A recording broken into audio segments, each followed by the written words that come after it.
High বন্ধুরা, আবার একবার আমার নতুন মিনি ভ্লগে তোমাদের স্বাগত জানাই। তো আমাদের আজকে কাজ ছিল 1200 লোকের ফেমাস ক্যাটারের তরফ থেকে। তো আমি প্রথমেই এন্ট্রি গেট দিয়ে ঢুকে গেলাম, গিয়ে দেখলাম প্রথমে আজকে আইটেম ছিল প্রচুর আইটেম। আজকে তোমাদের কি কি আইটেম ছিল সেটাই দেখাবো।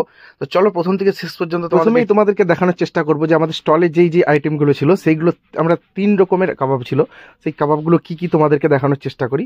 আর এই যে দেখতে পাচ্ছ, ইনি হচ্ছে আমাদের মেন রান্নি, আর ইনি সব রান্নাগুলো হ্যান্ডেল করেন। তো আমরা ততক্ষণে কি করলাম, আমরা প্লেটগুলো ঢুকিয়ে রেখে দিলাম অ্যাডভান্স। 1200 লোকের কাজ, আমাদের রাত্রে আছে, তো আমরা অ্যাডভান্স প্লেটগুলোকে ঢুকিয়ে রেখে দিয়েছিলাম। তো ততক্ষণে আমাদের মিষ্টি চলে আসছিল, তো মিষ্টিগুলো আমরা সাইড করে রেখে দিয়েছিলাম, কারণ রাত্রে এগুলো এক সাইডে সাইড করে। তো আমরা প্লেটগুলো কমপ্লিট করার পর তো আমাদের প্রথম কাজ হচ্ছে স্টল বয় দেওয়া। তো আমরা স্টল বয়দের ড্রেস দিয়ে দিলাম। এই যে আমাদের মালিক দেখতে পাচ্ছ বসে আছে ড্রেস নিয়ে ভাগাভাগি করে। তো ততক্ষণে আবার আমাদের আইসক্রিম চলে আসলো, পলাশদা আইসক্রিম নিয়ে চলে আসলো। তো ওইদিকে আরেকটা টিম রেডি হচ্ছে। ততক্ষণে সঞ্জয় দা এখানে খাবারগুলো সাজিয়ে নিচ্ছে। আমাদের চেয়ার আর টেবিলের কভার পরানো কমপ্লিট হয়ে গেছে। তো ততক্ষণে আমাদের এই সুব্রত বস্তাটাকে নিয়ে সাইডে রেখে দিচ্ছে।